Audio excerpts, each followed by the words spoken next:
So we'll dedicate a couple of podcasts to food, which will repeat some of the points, I'm sure.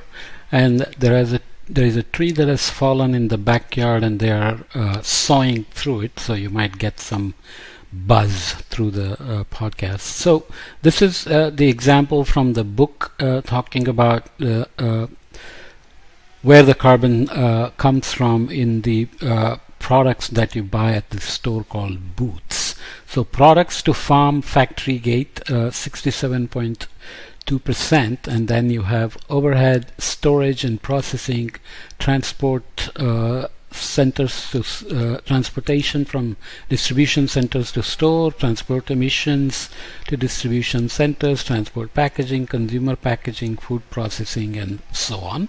So we can keep doing this, but you don't know whether you can contribute to saving footprint here before you buy it. So it's a question of how you go to the store, what you buy, what you do after you buy it, and we will even look at waste, because food waste turns out to be one of the big things.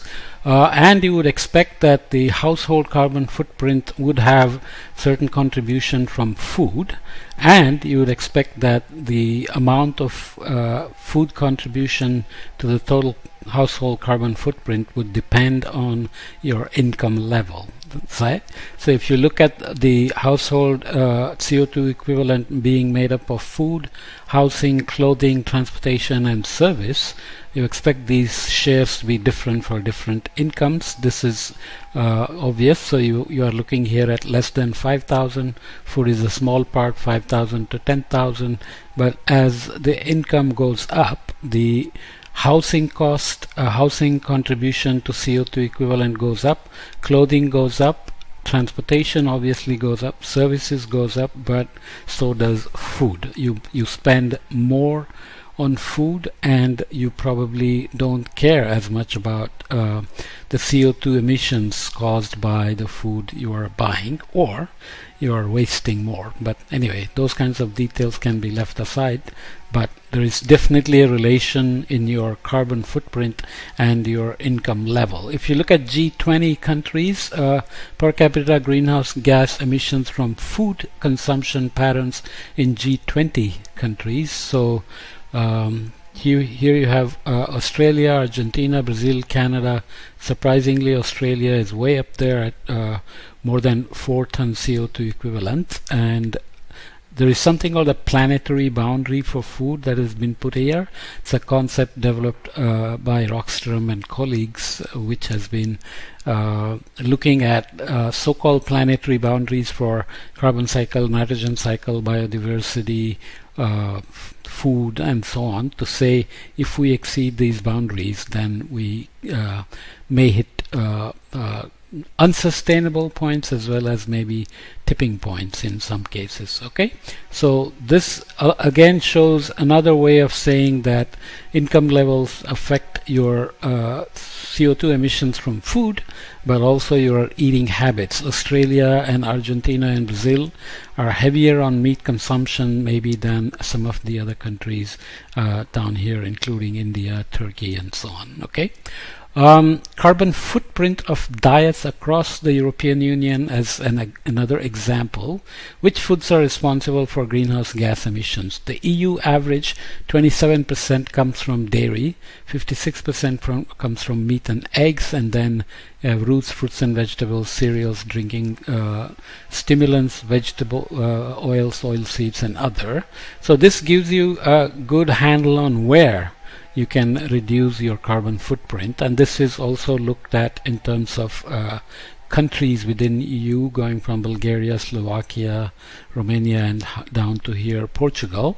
Again, you see, depending on which dairy product is being consumed, you would expect French to consume more cheese than maybe the Germans, and you expect Germans to consume maybe more meat than somebody else, let's say a Portuguese, who consume maybe, well, they have high meat consumption as well.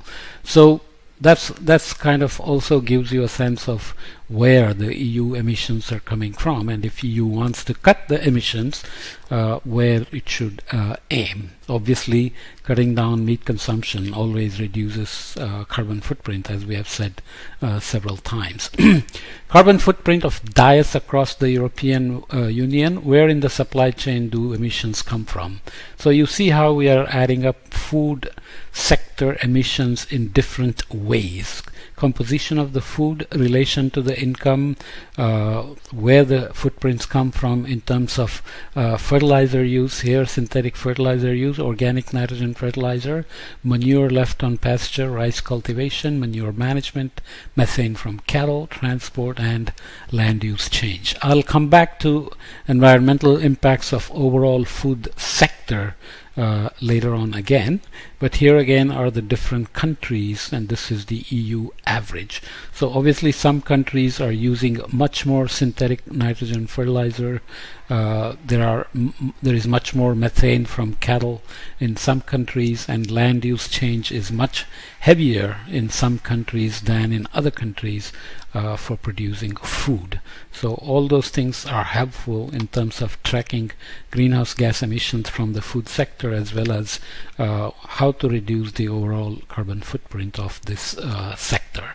If we have to look at carbon footprint of diets across the European Union by food type and source, which we already saw in another way, but we are now adding a source here. So we are again looking at dairy, meat and eggs and the others, and here we are now putting them side by side in terms of synthetic nitrogen and land use change with methane from cattle, transport, and manure management added in the middle.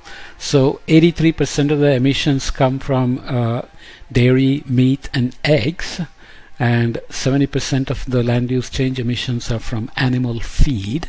So there is the additional value you can put here.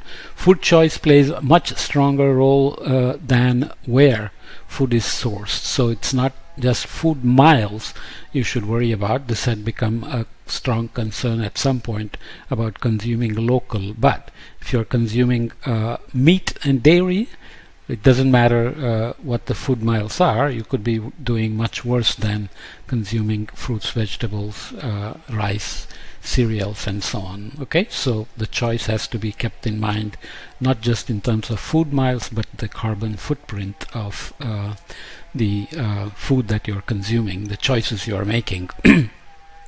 And think you hear the buzz of the saw back there, but hopefully that's not spoiling the podcast here. Share of global food miles by transport method. Food miles are measured in ton kilometers, which is a unit of measure of freight transport, which represents the transport of 1 ton of goods over a distance of 1 kilometer. Shown in each transport method's share of global miles. Okay, shown is. So water, which means shipping, has almost 60% of the global food miles. We will see that that's actually a good thing. By road, almost 31%, rail almost 10%, and air, fortunately, is a very small percentage of the global food miles, because we already talked about how air transportation of food is about the worst way to get your calories or proteins. Okay, so if you look at emission factors by freight for transport modes in kilograms CO2 equivalent per ton kilometer, road transport, ambient transport, so kilogram CO2 equivalent per ton of kilometer. If you have temperature controlled transport for McDonald's cheeseburger or milk or whatever else, then it jumps, could be 3 times, 4 times higher, so 0.2 to 0.66. Rail transport is much better, 0.05 to 0.06. Sea and inland water transport is much better than everybody else at 0.01 and 0.02. So this is why this is good news, that whatever food is being transported around is mostly coming from sea or inland water transport. Air transport is the worst, again, to repeat ourselves, 1.13 kilogram CO2 equivalent per ton kilometer of food, and one remains the same because temperature control within the aircraft is always a part of the system.